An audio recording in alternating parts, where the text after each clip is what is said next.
Today we're going to be talking about the gravel bike, Specialized Diverge, right there.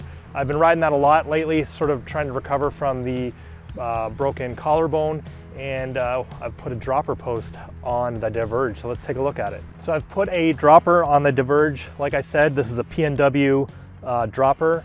It's their Rainier version 3. It's got adjustable travel on it. This is at 125 millimeters of drop on it right now. It can adjust between 125 and 100 millimeters. I'll show you that, guys, here in a second. But yeah, it's a nice dropper if I just show you here. So there we go, with it down all the way and just up like that. Works pretty nice. So I have already installed it on the bike. I didn't do a video to install it. Just figured that was pretty straightforward. It's pretty easy on the Diverge. It is internally routed for a dropper, so that's nice. So it's nice and clean install, and it was pretty easy. It just basically, there's just a channel on the bottom of the down tube, and it just goes up behind the seat post. So you can sort of see how it sort of routes, just comes, all the cables sort of come out here. A little bit of a mess here, but you can just see the dropper post, the dropper cable just comes out here and goes down into the top tube. Pretty straightforward routing. I'll show you the dropper, the lever on it. That was a little tricky to get set up just because of the drop bars and such. So you can see that's the actual lever there for the dropper.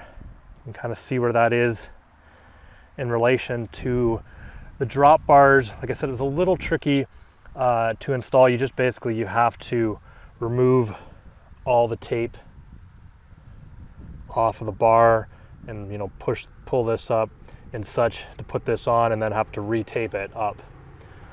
I don't know, it's kind of a weird location for the lever. I've kind of had to get used to using it because most of the time I'm sort of in the hood position. I'll show you kind of how I have used it on the bike. Yeah, so most of the time I'm in the hood position, sort of riding with my hands up here or up on the top bars. I'm very rarely actually down in the drop bar position. So to use this dropper from sort of the hoods, I kind of just reach down with my ring finger and just kind of push it in like so in order to actuate the dropper lever. It's a little tricky to get used to, but it's not too bad once you've done it a few times. So this is adjustable travel on this post. Like I said, it's at 125 millimeters of travel right now, and we can drop that down up to 25 millimeters in 5 millimeter increments. So we can drop this down to just 100 millimeters of travel if you don't need it at the full 125. It's a very similar adjustment as the Rainier mountain bike dropper I have on my Spartan. So I'll just show you how easy it is to do that, or you can do it right out as you're riding. You don't need any tools to do this. So first thing we need to do is lower the seat a little bit. It can't be at max height when you make the adjustment. Okay, so now that it's not at max adjustment, you can just undo this collar easily here. We just undo that.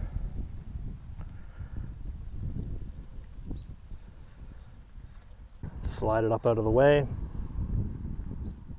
So now if you can see here, there's a little kind of sleeve down inside. There's a little sleeve down inside there. So we should be able to just kind of hopefully get your fingernail down in there to lift it up like so. So you can see the markings on the side from 5 to 25. And there's a little arrow on there. So when it's just in that position, that's the max travel. Then we can just drop it over.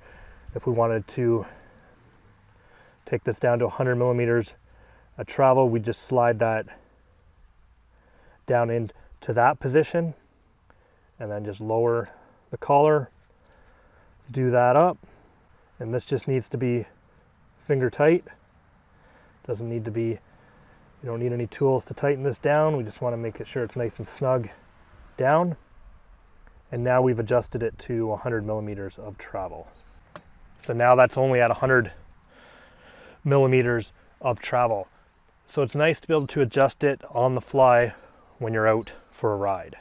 So you might be asking yourself, like, why a dropper post on a gravel bike? And you know, it's a good question. But I mean, I personally love it, you know, coming up to stop signs or when I have to dismount off the bike, just dropping the dropper down. It just makes it easier to get on and off the bike and then put it back up to the optimal height for pedaling. Also, if you're doing some long descents or if you do take it out, you know, on the single track, doing some kind of light trail riding with the gravel bike, the dropper makes it a lot easier to handle than having your seat up sort of at maximum pedaling height. And I'm sure there is a weight penalty using a dropper on a gravel bike, but to me it doesn't really matter too much. I didn't actually weigh the difference between the stock post and this post, but I don't really care too much about weight. The bike is still way lighter than riding my mountain bike, so that's all that matters to me. One other cool little thing I did on the bike, I'll show you. If you're ever riding on pathways and such with your bike, having a bell is a lifesaver. It just lets people know you're coming. And I got this cool little bell here from Granite Designs, and you just basically just flick that there, and it's a nice little addition to the bike. The cool thing about this one is if you just pull down on that there, it'll actually make noise as you're riding down like a rougher trail or whatever, just to let people know you're coming. It's kind of acts as a bell, like a bear bell almost, lets people know you're coming. So that's kind of a cool, and then you just push it back up and you're back in that form there.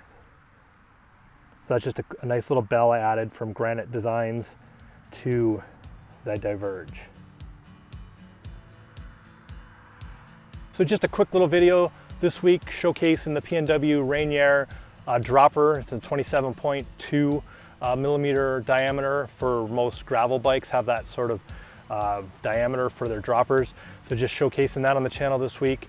Hope you enjoy the video and stay tuned for more. Hopefully as I get better with the collarbone and more confident riding some trails, I'll get back to doing more of what you guys are used to seeing on the channel. But I have appreciated the gravel bike. I've ridden that a lot, and hopefully maybe do some bike packing stuff on the channel or longer gravel tours. That'll be nice. Got the bike set up nicely for that. So thanks for watching. Make sure to hit subscribe to the channel. Hopefully a lot more coming on the channel in the future. Try to stay a little more consistent and get videos out a little more often than once every couple months as it has been on the channel the past few months.